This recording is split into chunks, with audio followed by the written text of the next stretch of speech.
Everybody to the Pat Flynn Show. We are joined once again by a legendary strength coach, according to Men's Health Magazine, Dan John, and it has been far too long, my friend. 2 weeks. We went 2 weeks without a podcast. How did it ever come to this, Dan? Well, I were joking about that yesterday, but I mean, the day I found out my brother died, we did a podcast. We did a podcast the week my daughter got married. Obviously, we've just we missed it because I had to travel and you had to travel, and we couldn't make it juggle. Yeah, it was. Well, it was funny. Last week I went live and we were all kind of like, "Where's Dan? Where's Dan?" We didn't know where Dan was, and as it happens, Dan was on a plane. He had a high-tech special mission to go on that he couldn't tell anybody about. Mine was far less extravagant. I was just in North Carolina visiting the in-laws. But here we are. We're finally back. We're going to talk about we're going to talk at least some about this, Dan. We promised that we talk about some type of Beach Bod kettlebell program, so we'll see where that goes. But in the meantime, you had a meet recently, Dan, so I wanted to give you some time to let us know how that event was and anything you want to share from it. Oh, absolutely. So Saturday, meet was our state championship. I always tell the funny story, and it's boring to hear, but I find it fascinating. I won best lifter at the first state championship, and that's great. And there's a picture of me getting an award, and the woman giving me the award is holding a baby. Okay, so that baby's child and that baby's grandchild are both on my team now, lifting. Wow. So that's pretty cool. That's pretty cool. I think this was the 42nd or 43rd state championship, and I was there in the beginning. And the thing I was trying to do most for this, and actually my plan is, I think, pretty sound. So I don't want to be 240, 250 anymore, Patrick. So I weighed in at 220 pounds on Saturday. I needed to weigh 102 kilos, and I weighed 100. So basically, that's a 30-pound weight loss since January 1st.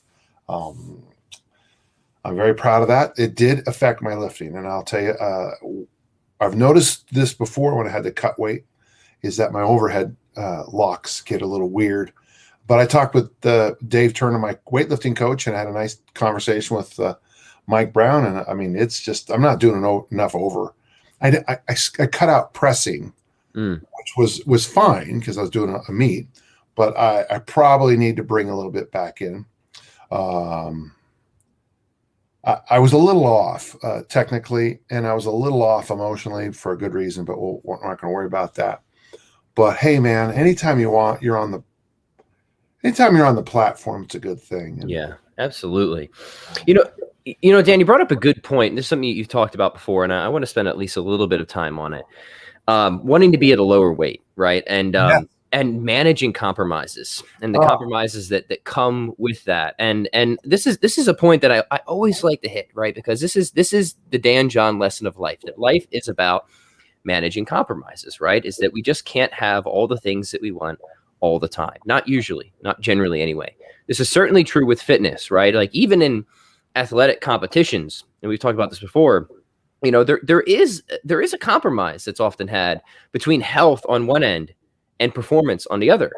And this is like whichever way you decide to compromise in, I think we both agree that people should at least be aware that there is a compromise to be made, right? Mm-hmm. And then you can think about that and you can evaluate that. And I think that this is something that, probably for most people changes with age, whether it's because you're becoming wiser or just more beat up, right? Like when we're younger and we're more enthusiastic, we don't typically think about the health consequences. But even me in my early 30s, I've got the hamstring injuries. My left hip's kind of jacked a little bit. I've got the lingering elbow tendonitis. So now it's like, okay, do I really want to keep pushing things in the same way that I did in my early 20s, even though I was never a highly competitive athlete like you are? So now the compromise I'm willing to make is, okay, I don't really care about being the best in the world at any one competition. Anything I want to do fitness-wise, it needs to serve me in my health and my other long-term goals. So talk about that a little bit, because it sounds like this is something that you were very deliberate about, even going into your meet. Mm-hmm.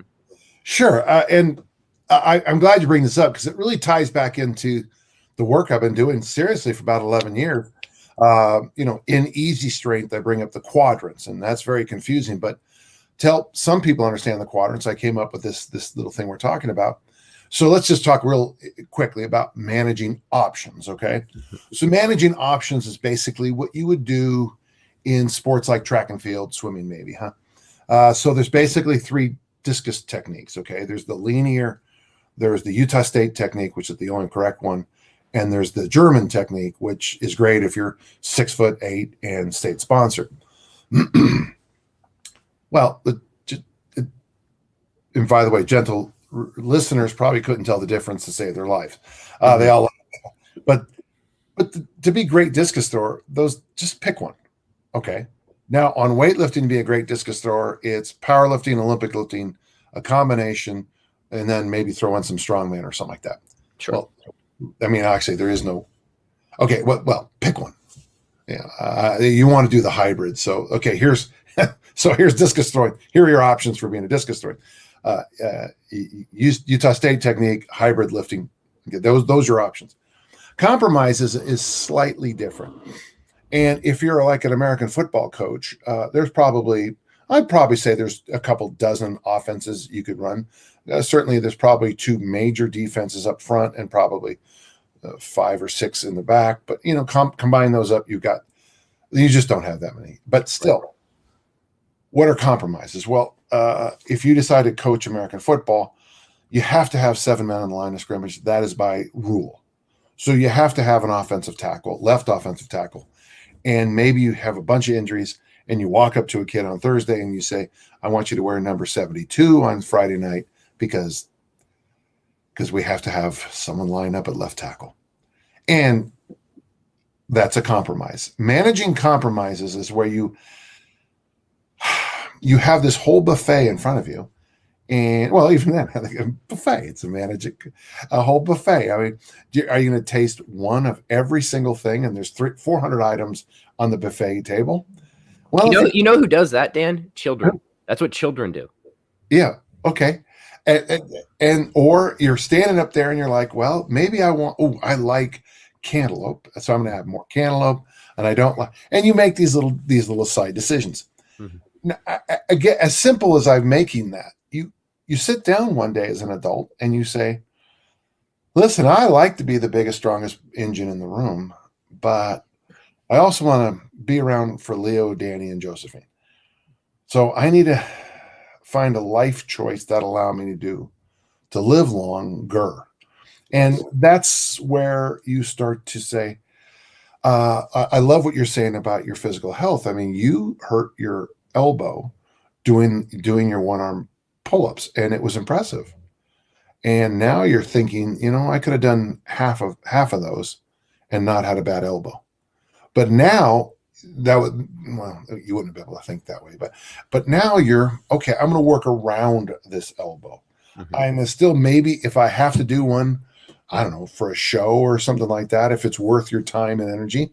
It's not, but hypothetically, you'll fight through the pain for a thing, that if someone's going to pay you money or it was important, if I asked you to do it for a thing and we both agreed that this thing was really important, you might do it. But you got to see then all of a sudden you notice that there was a higher, on the reward side, it outweighed, there was some higher reward. Yeah, there's risk, but we're going to raise that reward up. And that's what it's all about. And it's very difficult sometimes most people don't have to manage. I know a lot of people who don't manage compromises at all. When you're in relationships, and this would be true with you and your children, you're constantly managing compromises. You're just constantly doing it. Every time, it's the dessert question, it's the breakfast options, right. It's where to pull over to get a meal on a road trip, as you probably have encountered already. Oh, we know. And do you want to go to a sit-down 5-star restaurant with 4 kids on road trip? I would say no. Because the answer is almost certainly not. Yeah. Yeah. Because to sit down at a 5-star restaurant with 4 kids who've been in a car for 6 hours probably is not going to work out as well as you think. you know? Yeah, either in terms of convenience or finances. But then again, with our procreation habit here in the Flynn household, even a McDonald's is like an $80, see, like an $80 ticket for us. I wasn't even talking about the cost. I'm talking about, there's a chance that one of your children won't have a great experience at a 5-star restaurant. Right. It's just it's a numbers game when you have more children. It's like one of them is going to lose it at some point. It's You just have to know it, right? Yeah, and it's funny you bring up the idea here, and gentle listeners, we're going to get to the Beach Bod thing soon. We like to warm up and have some fun first, and also send your questions if you're in the live stream. We will do Q&A soon here. But Dan, here's what I picked up from there that might not have been overly obvious, but I think is worth explicating, and that is that it's not whether you're managing compromises. You're always doing that. It's whether you're aware of it and whether you're doing it well and intentionally. Yeah, thank you for bringing that up. Yeah, the intentionality of it is something. I always tell this to why seniors in high school are so difficult. Not difficult. They're so overwhelmed. I mean, no offense, but and someone's going to take this wrong because I said this once before and I got peed on for saying it. But gentle listener, I don't mean you. You're a special case. Any idiot can graduate from an American high school. I've been there. I've seen what we can do. Honest to God, the schools I've been at will bend over backwards to get you to graduation. I mean, to the point that I will have the vice principal in charge of academics in my room basically telling me I have to give extra credit to pass someone with a 30% to get them up to 60%. A semester's worth of work in a few hours. And I got to tell you, their mom's handwriting is outstanding. Mm-hmm. Mom does the work. But the hardest part of being a senior is for the first time in your life, people are saying, well, okay, maybe not tomorrow, but by next fall, you have to make a choice. Yeah. And here's a smorgasbord of college up. Now, obviously, you've limited your choices by your senior year. The joke I used to have at Judge Memorial was freshman year, every child in the school was going to either Harvard or Yale. Sophomore year was either Cal or Stanford. Junior year was either Michigan State or, an out-of-state school. Senior year was Salt Lake Community College or McDonald's. And that was a joke, but everyone got the joke. But you narrow your options every single year because of the choices you've already made. And now, though, you still have to choose. Am I going to join the Marine Corps? Am I going to go to college? Am I going to get a job? And for the first time in your life, you actually have to choose. And I got to tell you, your choice of where you're going to spend your years of university, that's a series of compromises. Indeed. Mm-hmm. When I went to Utah State versus Stanford, one of the compromises I had to make is I wasn't going to see my family very much. My dad was going to, drop down with, hey, here's some money. My mom was going to do my laundry for me. This is, you had to compromise. And I know I'm running off task, and I think I forgot the sentence. Well, no. This is great because what we're like always, we like to expand beyond fitness and into general life. And I think this is the more people can be. I'm not even saying you have to choose A rather than B. All I'm saying is be aware that you are managing compromises at all times, and just try and understand what the trade-offs are. That's all. Just bring awareness to the situation, because what you don't want to be is down the road, 10, 20, 30 years later, and realize I managed those compromises poorly because I just wasn't thinking about it, right? That's where we don't want you to be. Mm-hmm. Well, and so you decide to do bench curls 3 days a week for 10 years. God bless you, you're exercising. At the end of 10 years, your shoulders and elbows hurt. And okay, and you have no legs. Well, you have skinny legs or whatever the situation, whatever we call it today. You're right. Even a good set of decisions has issues with it. I am shocked. I have had nothing but positive feedback on the fact that I've really cut down my alcohol intake. Except there is a person in my life who actually said, well, you're no fun anymore. And I thought, well, I'm actively choosing to drink less so I can, weigh less on the scale. And here's another compromise you make. The types of friendships do you have? Do you have friendships Do you have friendships for utility, or do you have friendships of virtue? There's an Aristotelia distinction. The virtuous friend cares about you because they care about you. The friendship of utility cares about you because of what you do for them. Make them laugh, whatever. And so if the utility diminishes, they don't want as much to do with you. That's not, I would say that's probably not the generally the types of friendships you want in life. So Dan, if nothing else, that maybe your abstaining helped to have something of a filtering effect in that. Yeah. And I got to tell you, gentle listener, you should always listen to the Pat Flynn show because of what Pat just said. Pat, that is, I got to tell you, I am proud of our friendship after you just said that. Thank you. Because what you said is really something, I know that I have, I have personal, professional friendships that basically are, once every couple of years, maybe I see this person, we have dinner and we hang out for a while. We talk about, the field, and I don't know. I, in some ways, find some of those friends to be some of the best friendships I have for the definition you just gave us. Because in some cases, these are people who truly care about me, even though I only see them once every few years. And yet you can have a friendship with somebody that a coworker who sits in the cubicle near you, you see every day.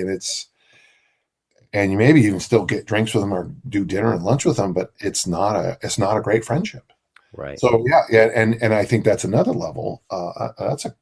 That's really of compromise. You manage the time of who you spend your time with, right? That merits a conversation all its own. But Dan, let's circle back around now, because one of the compromises you made was you wanted to be a certain weight class, right? And it's going to strike nobody as anything but obvious that weight has effects on performance, right? Like especially strength and power and stuff like that. So this is a compromise we decided to make.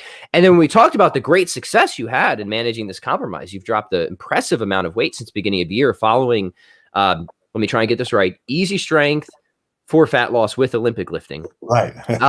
This invited the question, which sets us up for the topic of today's conversation, which is, okay, Dan, we've got a good weight loss program on the table, but say I want to build up the beach muscles with kettlebells. And Dan, you talked about what that was last time, the pecs, the shoulders, or this or that. Basically, yeah. How do we do this? How do we build a beach body with kettlebells? Let's start getting this on the table, and maybe we could talk about some of the compromises that even come with this aesthetics-based training versus other styles of training as well. Mm-hmm. Okay, so very, very simply, before we even walk into this, it has to be stated first. If you want to look good on the beach, it's going to happen in the kitchen. If you want to look good on the beach, it's going to be those day-to-day decisions about food and stuff like that. But really, if you want to look good on the beach, I focus on Yanda's muscles. So that's basically, I hate to say it, but it's butt first. It has to be, it's glutes first. In the kettlebell world, it's pretty simple. It's going to be swings and goblet squats. Any combination you can make of it. You can also pop down on the ground, which I think is a great idea, and get some hip thrusts in. But honestly, if you just go, the 10,000 swing challenge would be a great beach ready program. And then really from there, it's your overhead pressing. It's deltoids and triceps. Now, the nice thing about doing overhead presses, this is a great beach workout. Overhead presses and swings, overhead presses and goblet squats. When I first went online in 1998, I met these women. They were in an organization called Moo Cow. And to get in there, you had to lose 100 pounds. And basically, it was a fascinating group. I was very, I showed up with my hat in my hand, and I just very kindly said, can you give me some, can I just listen? And one of the things over and over, the women who did it, basically it was nutrition. Most of them were Atkins users, which is great for losing that initial 100 pounds, and maybe not so much for maintenance, but for the initial. And they were, basically it came down in two worlds for them. It was either squat or deadlift and press. Squat or deadlift and press. And I looked at that, and I didn't understand it at the time as well in 98. I mean, I didn't know the work of Yonda as well. I kind of heard him. But now I look back, 21 years? 23 years later. Jeez. 23 years later, and I'm like, yeah, these guys got it right. So if you want to look good on the beach, you got to work your butt hard. Brett Contreras yourself, and then you got to press. Mm-hmm. It's that easy. Now, if you'd like to do something like let's go 10,000 swing challenge just to make it fun. You might do swings and push-ups, or swings and push-up position planks one day, swings and overhead press another day, swings and did I say I didn't say push-ups right. So swings and push-ups, push-up position planks, swings and presses, swings by themselves. Well, there's your program right there. And just do that for 500 swings a day. Now, overkill. Maybe one day a week, do swings and goblet squats. You can do some of the programs I have, like Humane Burpee. Humane Burpee is a beach body workout. Mm-hmm. 15 swings, 10 goblet squats, 10 push-ups, 15 swings, 9-9, 15 8-8, and all the way down. Having said all of that, you could probably do just as well doing hip thrust and machine work.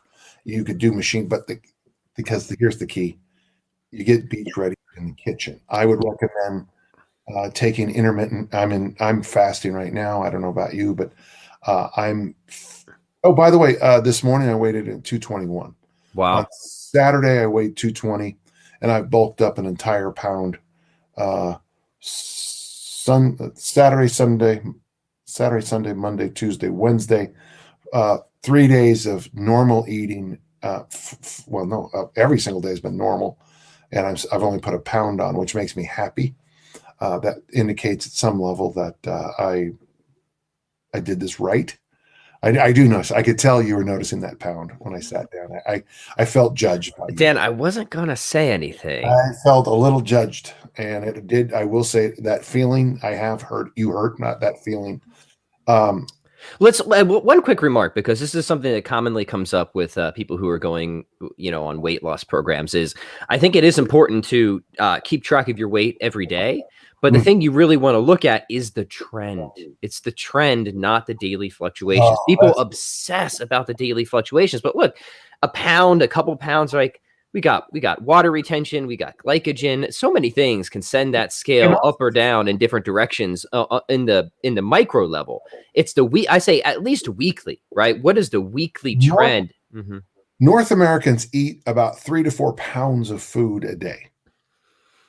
So one of the things you have to also remember is, as gently as I can say this, if you weigh in the afternoon, evening, now here's the thing: if you weigh in every night, that's no big deal.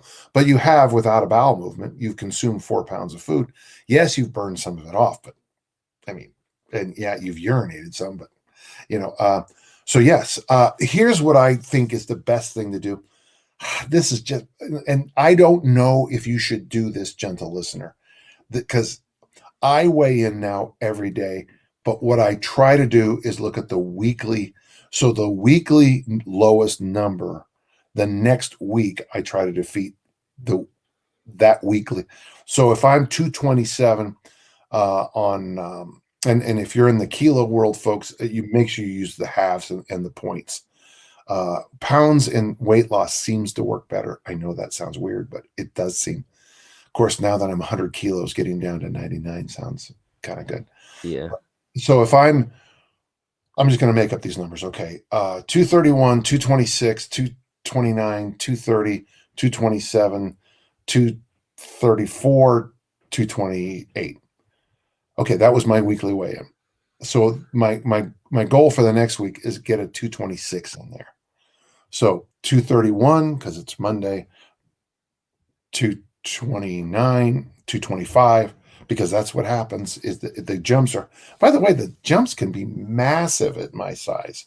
I mean, it can be 231, 221 in the same week. Mm-hmm. Yeah. Because you're just naturally a bigger guy. Right. Yeah. And it sounds weird. Like it's almost even sounds unhealthy, but it's just like, yeah, that's kind of. But it's not. It's actually normal. And that's the point I want to emphasize is that like precision matters. So I think daily tracking is a good thing. But what matters also on top of precision is perspective.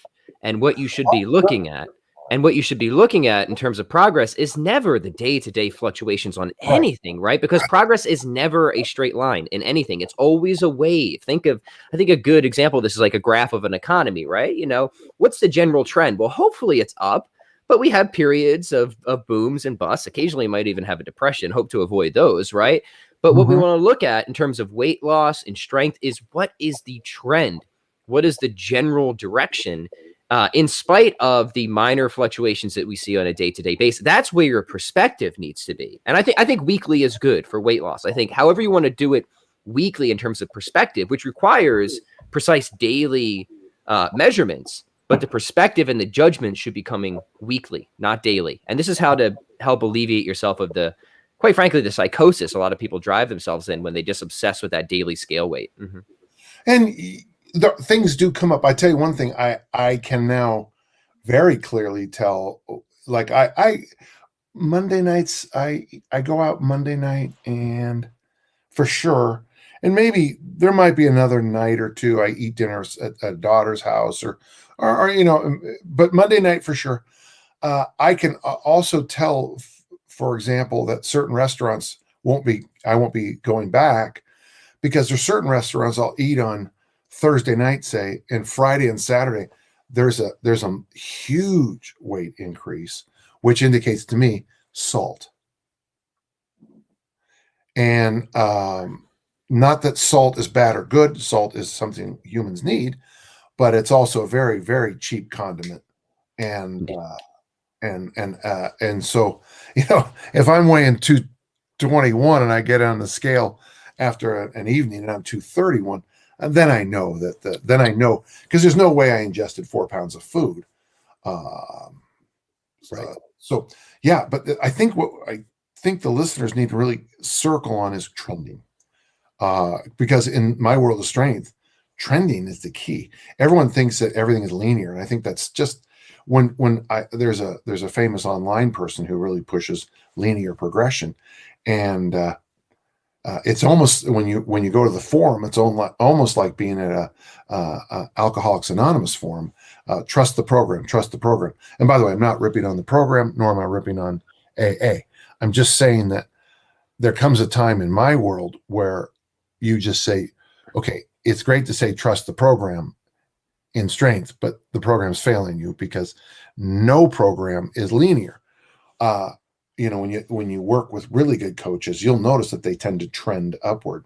Yes.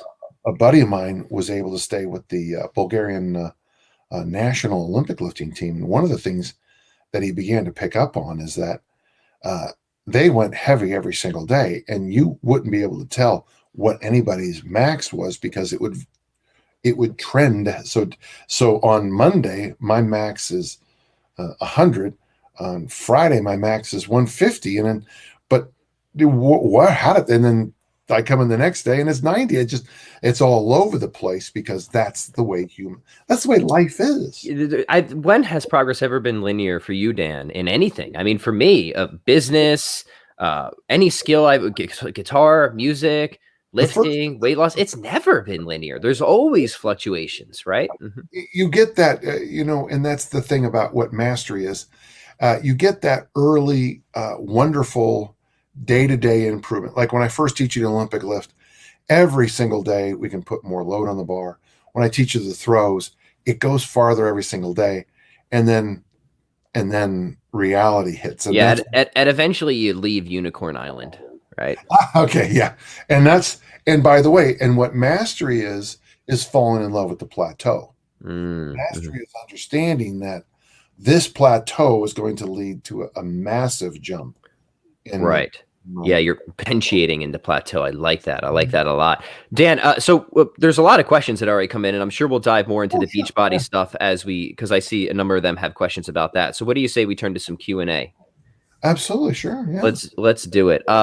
This one I want to address real quick. Mustaki says, Pat, what's the status of the interview with DDP? Dan, I don't know if you saw this, but we had former professional wrestler Diamond Dallas Page on the podcast last week, and I was laughing because in that interview it was like an hour and a half. It was great. I don't know if you've ever watched professional wrestling, Dan, but this guy's a hoot, right? So he was like the height of the '90s wrestling craze, And in the interview, he brought up our old buddy Phil Maffetone. He's a fan of Phil Maffetone. I'm like, we should have Dan John in here because he does a lot of the heart rate training with Maffetone. But Mustaki, that went up, man. How did you miss it? I'm putting a link in the show notes so you can get the podcast or the YouTube video there with DDP. So we're trying to get I can't say Macho Man's dead, so we're not going to get him next. But that was a fun interview. If you guys haven't listened to that one, that is very, very cool. Yeah. But yep, go ahead. No, that's just cool. Yeah. All right, guys, now is the time to send your chat questions. We're going to storm through as many as we can. Anthony says, I hope the chat is active. It is. While I'm doing one-handed kettlebell squats, I get a pinching pain on the opposite side of my neck. Are there any tips to mend that? And by the opposite side, he means his left hand rack hold, and the pain is on his right side. Dan, have you ever seen this before? What do you think's going on? This is one of those things where a chiropractor, a physical therapist probably can help. Obviously, the body's one piece, and we're a collection of slings. Connective tissue is like so your spine is like a mast on a sailing ship, and the rigging is all the connective tissue of multiple kinds. I'm guessing what's happening is, as he's doing this, he's getting that pulling. In fact, you can tell I lifted in a meet this week. Okay, the second I did that, ow! I just got the same injury you have. Thanks for it. But when I'm getting pulled this way, the connective tissue here is greasing up something and locking something up, and it's registering as pain. I'll tell you one thing that helps me is I hang from the bar. I call it poor man's chiropractor, and almost always I get a little neck crack, and it eases things up. But if something easy doesn't take care of it, take the time to see somebody with good hands, and that seems like it might just be a simple manipulation or some kind of hand work. It could be that. I think it's that low level. Whenever there's pain, it's always good to get checked out. Always. Yeah. It could be some rare disease that and you only have a few hours left. Next question. Hey, gentle listeners, if you're enjoying the chat, please do like, comment, subscribe, and let us know where you're tuning in from. We have Tector here. He says hi from British Columbia, Canada. Hello. We have Michael from Denmark. He's got coffee ready. I'm just sipping on the water today. I'm already coffeeed up. So cheers to you, Michael. We have Michael has a question as well. He says many kettlebell programs look, quote, short on paper. That is just 20 minutes, 3 to 5 times per week, while other programs go for longer. Is there a need to supplement, or more like a need to stop wasting time? I'm not sure I understand the last part of that question. I don't understand it fully either, Michael, but here's the thing. Just kind of remember this. The kettlebell is the best tool for density. So the barbell is the best for competitions, deadlifts, presses. The ab wheel is great for ab wheels. But so the reason kettlebells are so good is because it trains density. Density is very simply this: same amount of work, less time, or more work, same time, and any variation of those phrases after. But so one of the reasons you'll find in good kettlebell programs seem to be so fast is because the tool is made for density training. Mm-hmm. If I give you if all you have is my 28 kilo kettlebell, that's all you have. Well, you're going to come up with a lot of ways to get a lot of work done, but it's the tool. You never have to swap. All you got's the one thing, so you can't swap it out. You can't, you don't start wandering around the room playing with other stuff. So yeah. And we also talk about the importance of Parkinson's law in training, that setting hard and fast deadlines tends to make people more productive and efficient because work tends to fulfill the amount of time allotted to it. So if you give yourself an hour and a half to work out, don't be surprised when you find yourself doing a bunch of lollygagging or texting between sets. Whereas if you say, all right, I'm going to be in and out of this routine in 30 minutes, chances are you're going to be a lot more focused, a lot more precise. And some of the best workouts that I've ever had are in accidental circumstances when I am just extremely pressed for time, right? The kids have an appointment or something. I've only got 15 minutes. I got to get something in, and just like laser-like focus, right? Mm-hmm. Best thing you can do for an athlete, give them a couple of kids to take care of, and then give them 15 to 20 minutes to work out. Make that happen for 3 years. And then when everything expands after that, Yeah, I agree. But then you have your priorities straight. I think that's Michael's question. Is there a need to stop wasting time? Yes, certainly, but there's also a need to figure out what matters most, right? So even if you can't get everything in because your time is restricted, it at least forces you to think about, well, what is the most important stuff that I should get in? And that's important to figure out, right? And then later on, maybe you have more time. You can do the other stuff that isn't worthless, but there's not as much utility from that stuff as the core components, right? It's sort of the 80-20 rule there. That's what did I say there? Yeah. Mm-hmm. Easy strength comes from being busy. Loaded carries comes from being busy. The transformation program comes from all my good insights come from when I got kids. Yes, restriction, even if artificial, tends to lead to ingenuity and creativity, as we found. Here's a cool comment, Dan. Project Right says, hi from Norway. I was so inspired by watching your Dan John's lead up to the meet that I have decided to try an Olympic meet for myself. Well, thank you, Project Rights. And also, too, I'll be doing a series of workshops with my friend Espen. I don't have the details right at the moment, but who's from Norway. I've been to Norway twice now, and Norway is an amazing place. I was in a place called Sun, and I got to tell you, I don't know if I've ever been to a more beautiful. I would love to go. Mm-hmm. Oh, it's on the fjords and sundown, and it's just like, oh, you just can't buy that. Okay, yeah, thank you. Yeah, very cool. Here's another place I would love to go, but my uncultured self has never been to, Greece. And Nikito the Greek says, hi from Greece. Great job, gentlemen. He's got cold coffee on the table. Cheers to you, Nico. Well, Nico, I might see you in July. Can I come? Sure. Awesome. All right, here's a place where my uncultured self has been, which is Minnesota. Saul from Minnesota says, cheers. He's got coffee in the mug. Thanks for letting us know what you're drinking, guys. It's always fun.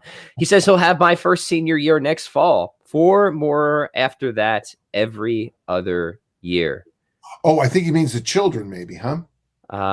Yes, that's right. Connecting to the earlier part in the conversation. I see. Yeah, it'll be Saul, if you don't mind, you might want to start talking at table about this decision about college versus work, which is some schools isn't a decision at all. I mean, I always taught at college prep schools, but there would be 2 kids in a class who would go off to the military or work, but it is a decision, and it's tough, and it's a like I remember how much harder my daughter Lindsay had with it than Kelly. Right. And it's just it's unique to every single person. But I agree. Yeah, it doesn't have to be as uniform. I shouldn't be as uniform as it is often assumed to be. I'm with you, Dan. Maybe we should do a whole conversation on that sometime. Yeah. That would be. There'd be a lot to explore there. Saul, yeah, let us know if you'd be interested in that.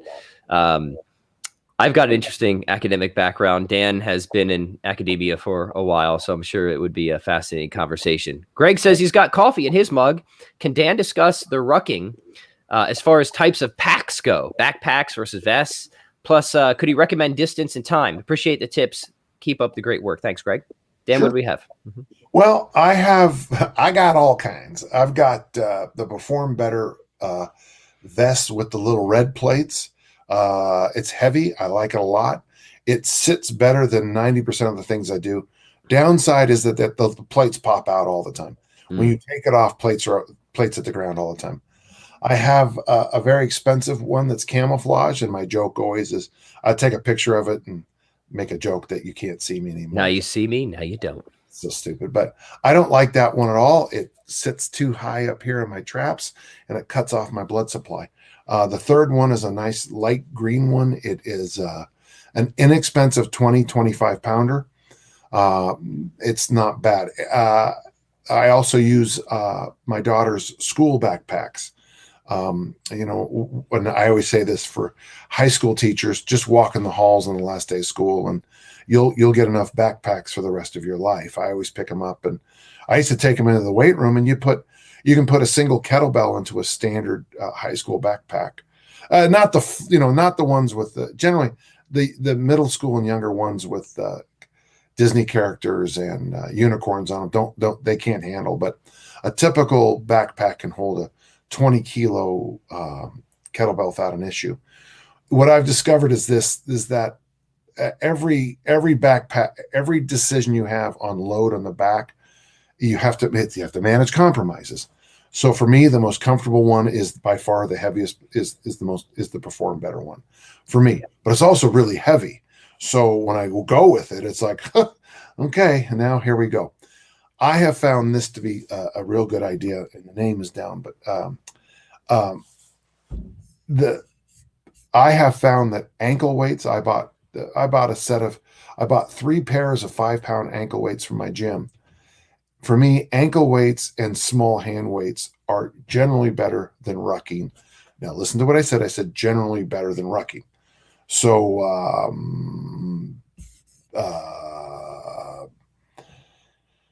rucking has value, but for most people, having the load farther away seems to be a little bit better. So with rucking, a 30-pound ruck, like if you put 10 pounds in each hand and go for a walk, you won't make it very far if you're pumping those arms. Whereas if you have a 50-pound ruck, you can go much farther. So the farther the load gets away from the core, from the center point of the body, the harder it is. So on my heavy ruck every week, this is what I do, and we'll finish it up here. The heavy backpack, the heavy hands, the heavy ankle weights, and I am starving when I finish doing that. As for distance, I like to walk with people and try to go in big loops with options to cut it back if something happens, and it does occasionally. Snake bites.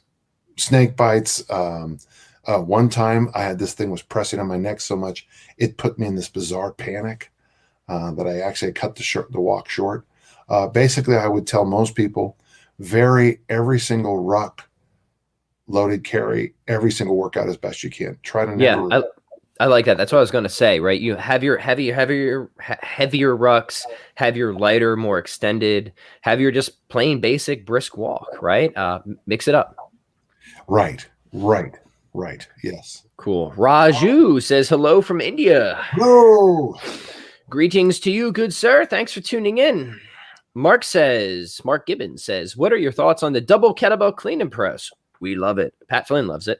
I currently have a 16 and 24 kilogram kettlebell, and thinking my next purchase might be another 24 rather than the 32. Goals are strength, size, and cardio. Well, this fits well with the kettlebell Beach Body program because the double press going to be getting a lot of the upper pecs, deltoids, triceps, all those shiny beach muscles. That's going to be one of I would argue, if not the best, one of the best kettlebell exercises in terms of exercise selection for the aesthetic benefits. What do you have to add to that, Dan? Generally I tell people get the original 3, 16, 24, 32. But if you like the doubles, which I would do the doubles 24s. But also people often forget, and they bring this up, like there's nothing wrong with, and in fact, there's a lot of benefit from having a 24 in one hand and a 16 in the other.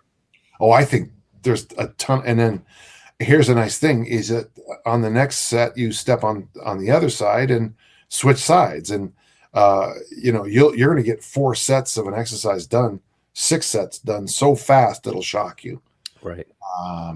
And the nice thing is that you're still pressing, but you're pressing with a lighter load, but you're still one piece. So you're getting the benefits of the double with a little bit less hit to the system, which allows you to do more. So. Right.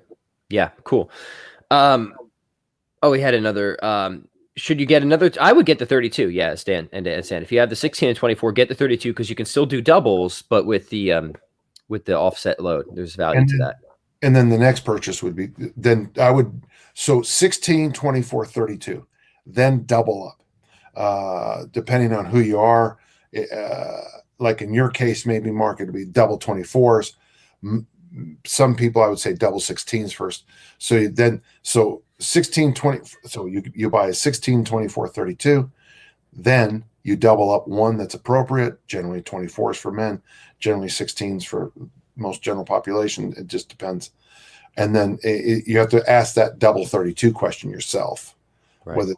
Because very often the second heavy double becomes a doorstop, Yeah, indeed. Good questions so far, everyone. Please keep them coming. Please hit the like button, the heart. We actually love the hearts. Hit the heart button if you don't mind. We could always use that. Oliver says, Dan, I'm using your 2-day-a-week template to keep strong for rugby. I have a pregnant wife, a new job, and I just bought my first house, so I can't live in the weight room. Am I making a mistake? No, not even a little bit. Yeah, that's great. It'd be interesting to know which 2-day template he's using. If he's doing the one I used back in the 90s, pardon me, after the Upper Limit gym closed, where I settled on benching each workout and then cleaning one and snatching the other, squatting one or something like that. It varied a little bit. That was one of the best programs I've ever done. After the late Jorn Svensson and I talked, oh yeah, I'm looking at your numbers here. Yeah, you're strong. That power clean seems a little low, but yeah. At 95K. Okay. Yeah, those are good lifts. Yeah. And Oliver, I'll be over in the UK very soon. All right. Cheers. I don't know how to pronounce that. Thino something wagon. Good to have your question.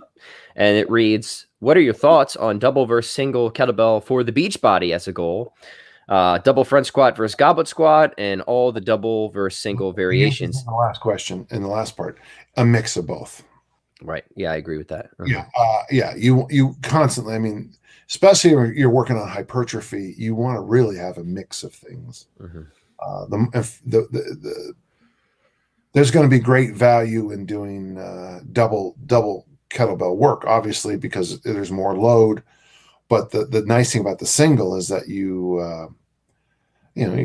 have we used to call it the quality of the muscle. You have a chance to really work through the whole range of motion, more focus on a single limb. Right. And the higher rep stuff we know is really valuable for the muscle definition and the hypertrophy as well. So people think like you have to or should just stay between like 5 to 10 or 6 to 12 reps. That's false. There's value in kind of covering the range of rep ranges, the heavier, lower rep. Yes, the traditional bodybuilding range, but also going up to 15 reps, maybe even a little bit more with a single kettlebell. I think we'll go a distance. It's at least having at least some of the time in a beach body program. There was a thing we used to talk about back in the day, but a Soviet Olympic lifter, if we would have just tanned him up, looking relaxed on the stage, would probably look better than most bodybuilders during that era. And they did singles, doubles, triples. So you can get a lot of basic beach body looking from heavy lifts, but obviously too, the bodybuilding ranges work. But here's the funny thing: so does the high rep stuff. Yes, it does. Yeah, if you're trying to get a certain look, you're going to use whatever tool gives you the look. Frankly, I mean, those famous sisters, the Kardashians. Obviously, they're photoshopped and all that, but I don't think the Kardashian sisters are probably the best athletes on the planet, but they have a look. And if you're going for the look, you listen to the Kardashians, not Dan John. In general, Dan, do you think it is valuable? I've come to appreciate this more. Is like if you're just going to train 3 days a week, I think this is anticipating a question might be coming up, right? Like have a higher rep day. More muscle endurance or, 15 rep, right? Have a sort of bodybuilding day and have a lower rep, just pure strength power day. I see little disadvantages to covering that broad range of both athletic ability and I think you're going to get a lot of aesthetic benefit. And you're probably just going to be generally healthier with that diversity as well. Two most popular workouts we have at my gym are Tuesdays buns and guns and Thursdays mobility tonic Thursday. Right. And it just always reminds me that people crave. So you got the bodybuilding buns and guns day. You've got the mobility day. If the Olympic lifting days aren't very popular, and so you're right. That and you'll pick it up in your own self that you actually do crave it. You do crave it. You do, because you'll see how when you come in for I'm bodybuilding for the next few weeks again. I'm already I look forward to today's workout. I mean, today's a a pressing focus day, and I'm looking forward to it. It's like, yay, jeepers! I get to press. Yeah.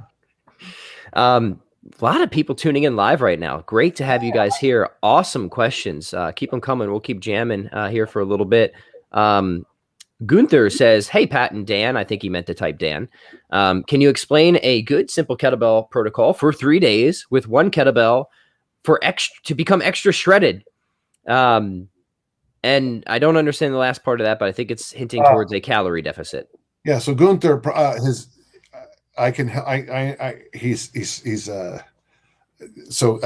calorie deprivation would be deprived, less calories is trying to say. Simple kettlebell training. Yes. I've already given it to you. Just look up my name, look up classic conditioning in 10 moves. There you go. That'll give you everything you need to know. You could do the humane burpee. There's dozens of things. Honestly, just go to any of my websites. If you go to danjohn.net, look up Coyote Point kettlebell workout. I've got tons in there. That's all single kettlebell work. The shredded stuff comes from the kitchen. You're eating, eat your sauerkraut, less spatzel and more. God bless you, Pat Flynn. Less carbs, more veggies. And, but yeah, anything, what would you add? You've got some shredded single kettlebell. Yeah. This, well, I have, if people want a simple, effective 3-day-a-week protocol, I've got, I just did a podcast called the Stupid Simple Kettlebell Program. It was 3 days a week. Monday, it was swings and presses. Wednesday, it was goblet squats and pull-ups or rows. And Thursday, it was get-ups and carries. And then you just mix the rep ranges accordingly, and then do the diet stuff. There you go. Yeah. By the way, I know there's been issues with that podcast. I'm going to redo that. But gentle listeners, for whatever reason, there was issues with that uploaded. We did it live, so if you missed that live, I'm going to redo that this week. Okay. And also too, if you just decided to, like we do, getting people ready for the Russian kettlebell certification,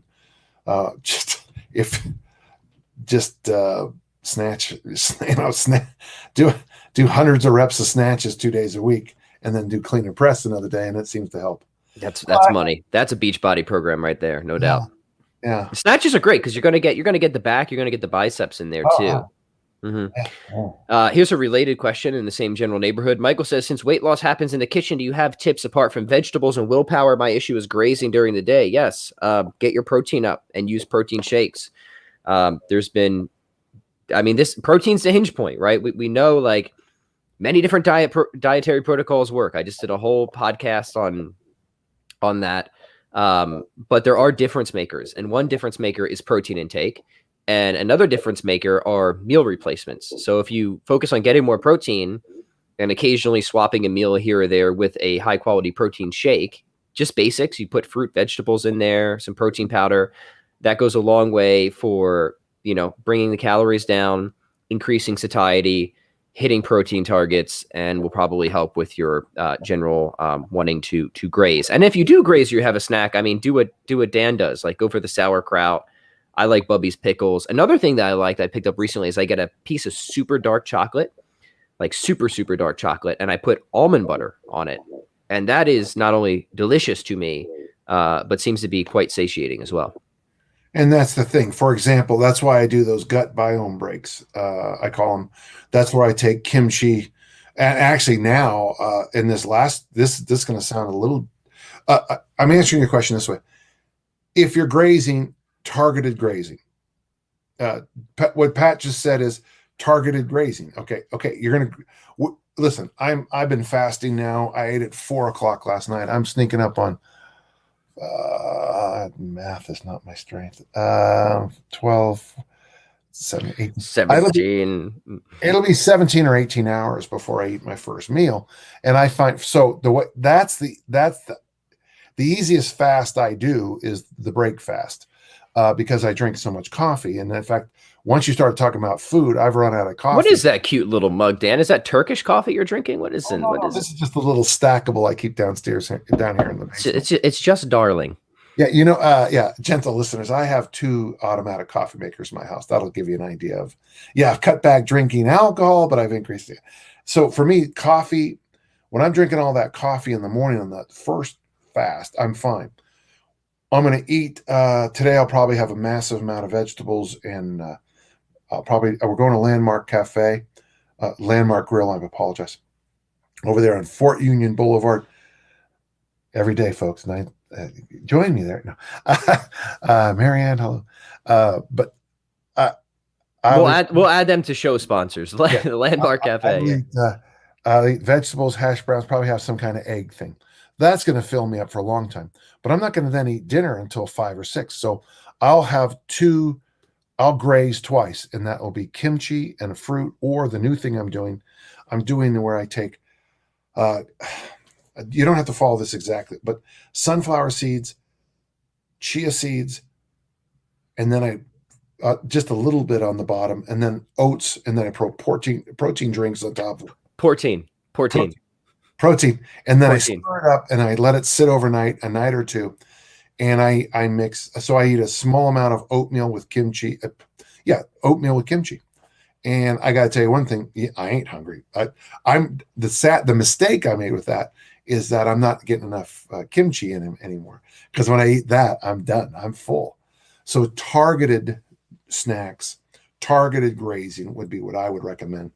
And I got to tell you, kimchi, sauerkraut, fruit. I like this dark chocolate and almond butter thing. To me, that's what I like. That I don't know if I would do that, Patrick, because that's kind of out of my wheelhouse for what I would. I don't really eat sugar. No, this chocolate is like almost no sugar. It'll probably be disgusting to most people how dark the chocolate is that I eat. Oh, so it gets that weird little chocolate taste, but that's not sugar. Yeah. Okay. Yeah. Right. Mm-hmm. It's an acquired taste. Like most people do not like that dark of chocolate. Yeah. Right. Gentle listener, it's not a moral thing that I don't eat sugar. I just, for whatever reason, like gooey sweets and treats has never been in my will. Doesn't do it for you. And I'm not, and this isn't a moral, I'm better than, what do you think? Yeah, better than me? I don't think that. I just don't have it. And so if you see me eat cake at a wedding, you'll notice that I'll eat it. And I'm like, congratulations, and then you'll notice that I'll conveniently have that cake slid somewhere else. And it's not more, I just don't like it. In fact, on all the things I like about myself, which isn't many, I like the fact that I don't like that you're not attracted to the sweets. Right. Yeah. I'm more of a savory guy myself, but I've got a little bit of a sweet tooth here and there. Yeah. Wow. We have a ton of questions, ton of people joining us live, but the hour has already gone by. Should we squeeze one question in here, Dan? Yes, you can. Yeah. All right, maybe we'll hang out for a couple extra minutes, guys, since you sent us so many good questions. Maybe we'll just do like a rapid fire round here, answer some of these as quickly as we can. Dan, can you put out a specific 10K challenge with kettlebell only program? Don't you already have like 20 of those? Yeah, Ian, I think we got what you're looking for, my friend. You got at least 2 on T Nation, right? And then you have other permutations on your website, right? I'm thinking we're missing a thing here. I have thousands of them. I mean, I just feel like that's all I ever do. The easiest way I know to do it, by the way, Ian, just for the record, take 25 kettlebells and put them in a big circle, randomize the weights, do a set of 10 on each one of them, and go through it twice. Do that for. Oh, you know what? There's a clarification here. Ian said, can you put out a 10K swing challenge beach body program using just kettlebells, unlike the original T Nation program? Well, the funny thing is, the original program would fit perfectly. The only thing is I dumped the 50s. I'll just tell you, ballpark it, try this. If you can do 35s. You know what? I don't even like this. I was about to. Most people just don't do good quality reps. Okay, I'm gonna just with asterisks, 15 kettlebell swings, a serious set of double kettlebell presses, 35 swings, a serious set of push-ups, and do that 10 times. And we'll see you on the beach. Yeah, do that 3 days a week, 2 days a week, 15 kettlebell swings, goblet squats, 35 kettlebell swings, ab wheel. There you go. Can't forget the ab wheel. I mentioned that in today's email. Guys, some pieces of exercise equipment can do just one thing, but they're still worth having. I mean, what do you do with ab wheel? You do ab wheel. And that's don't try and do anything else with ab wheel. Some people do. Don't bother. Just do ab wheel with ab wheel. But it's like $10, right? For a halfway decent one. So it's and it only takes up, I'm actually looking at mine right there. It only takes up this much space. So get the ab wheel. It's worth it. All right. CT wants to know, what are your favorite work rest intervals for doing loaded carries? Dan, this is totally up to you. Yep. I would never. That's for me, loaded carries are out and back. And it takes as long as it takes to get ready for the next one. So here, if you would train with me, you would do a right hand suitcase carry to the corner and back, left hand suitcase carry, corner and back, waiter walk right, waiter walk left, farmer walk back and forth, bear hug carry back and forth. That's how we do it. And it's just, there's 9 pieces of equipment on the ground. You have to do all 9, and however long it takes. Generally, you'll notice you can always tell where someone is getting taken down by that particular move, where their weak point is. If it's the waiter walk, which is very common in a lot of people, you'll see that they have to have multiple rests and a long rest at the corner and then the long rest in between rounds. For me, I can just sprint through a waiter walk because of all those years of lifting. My bear hug carries take me down. Yes. That's my kryptonite, man. Yeah. How are you on time, Dan? Tell you what, someone's pinging me. I'll come right back. You answer the next question. Yeah, let's do it. We'll have a little extended session today, guys. Hey, gentle listeners, just to make it clear, Dan John, because he's such a cool guy, he just gives us his time every week to be here and answer questions. So make sure you show Dan some love. I mean, he's such a good dude to come here and have these chats. So like, comment, subscribe, leave reviews on the podcast. Tell Dan you love him.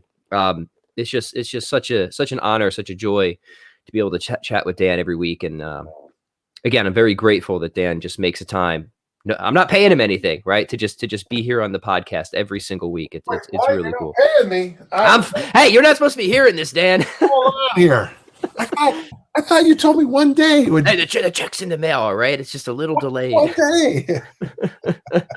You good for a couple more questions? Yeah. Well, I mean, if people are here and they want to know, I can give you. All right, we'll go 5 to 10 more minutes, and then we'll let Dan get on with his day. All right, just because you guys are bringing such good questions here. Aborthofer, if I'm pronouncing that right, says he just bought a barbell, and he wants to know if there's any suggestions we have to integrate a barbell into a kettlebell program. Common question, Dan. So where do you start people with this? Yeah, I like how in one of Pavel's books, it might be Enter the Kettlebell, the question comes up, and he says you should only ask, Ethan Reeves and Dan John how to do this. So you nailed it. You got one of us, and Ethan's not here. So if you look at some of my programs,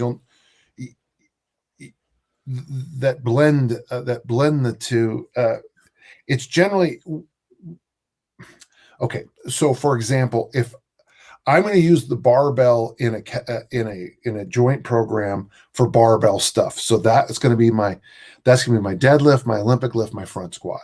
Okay. And then when I say press, then I have to be very careful.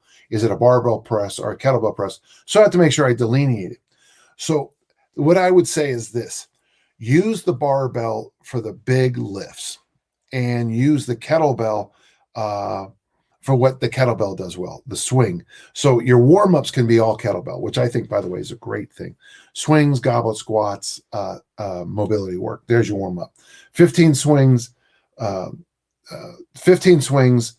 5 goblet squats, a mobility move. 15 swings, 5 squats, a mobility move. Find 5 good mobility moves that you trust.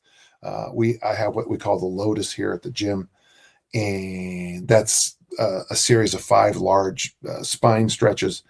At the end of that warm-up, you've done 75 swings. That'd be 25 goblet squats. That's a lot of goblet squats. Then you slide over and maybe you do, okay, you're warmed up. Maybe you do snatch grip deadlift. that would be an interest. This is already a fascinating workout. Snatch, grip, deadlift, 3 sets of 3. Then you say, okay, that's a hard exercise. And then you go to do something that isn't going to beat the living hell out of you anymore. Turkish get up. You're going to do some Turkish get ups. After you get done with the Turkish get ups, now you're going to do clean and press with the kettlebell. So that's how I do it. Use the strength of the kettlebell for this. So the good kettlebell moves mixed with the good barbell moves. And here's the funny thing. If you decide like I do, so my easy strength, oh geez, here we go. Easy strength for fat loss with Olympic lifting. There, it is weird to see that I have a kettlebell next to the barbell because I'm doing suitcase carries and waiter walks and other kettlebell movements. I'm doing goblet squats between many sets to lube myself. So pick there's basically 5 or 6 great barbell exercises: the clean and press, the snatch, the clean and jerk, the deadlift, the bench press, and the squat. You can see that those used to be competition movements, all of them, except now the press is gone. The kettlebell, it's the goblet squat, the swing, the snatch, in some cases, if it's done right, and the Turkish get up. If you just did those basic movements, you'd have a perfect program, and all your dreams would come true. Every single one. Kirill wants to throw a program out for our consideration. He says, I'm interested in your opinions on this because I just had an idea of basically a powerlifting-inspired program, and he's looking at this through the lens of listening to Dan John for 5 months.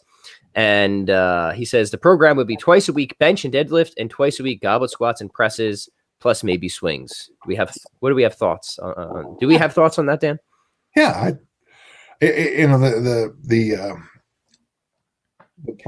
reps and sets and the load are going to be have to be done, smart. But yeah, I think that's a great program. That bench and deadlift day by itself is pretty good, and then supplemented with so here's what I guess what I'm trying to say, Kirill, is that the bench and the deadlift are going to cover everything you need almost. And then the other two are pretty good. That's pretty good. I mean, hey, pretty good is the highest praise I can give for a program. Yeah, pretty good. Okay, we're going to have to wrap this up. Dan, before we say goodbye, what is coming down the pipeline at Dan John University? Give us all the good and glorious details, if you don't mind. I got a little behind on the programming course, but I've written everything for it, and the videos, I think I might have the videos finished today. My goal was to have them finished before I left for I had to do a Russian kettlebell cert, and then I had this fairly long trip for the Olympic lifting meet. I lost 3 days on the road. So I lost 6 days on the road, 9 days on the road this month already, which is nothing. It's fine. It's what I do for a living, so I'm happy with that. But I got a little behind on the videos. So the programming course should be available. Well, the goal was by the end of the month, but you know me, the end of the month means, May 2nd. So that's going to be finished soon. The goals course still available, folks. It's very popular. It's $30, and I think it's well. I mean, somebody's already texted me back that this program is worth. They paid somebody like $999 for basically the same course, and I'm like, yeah, well, then that person made more money than me. Then that's the only difference. But if you're doing this stuff for the money, then they're not me. So that's going well. My next weightlifting meet is June 18th or something like that. Oh, so pretty soon. Mm-hmm. And then I'll be doing that RKC in New York, and I'll be with the lovely Jeff Hemingway. And, yes.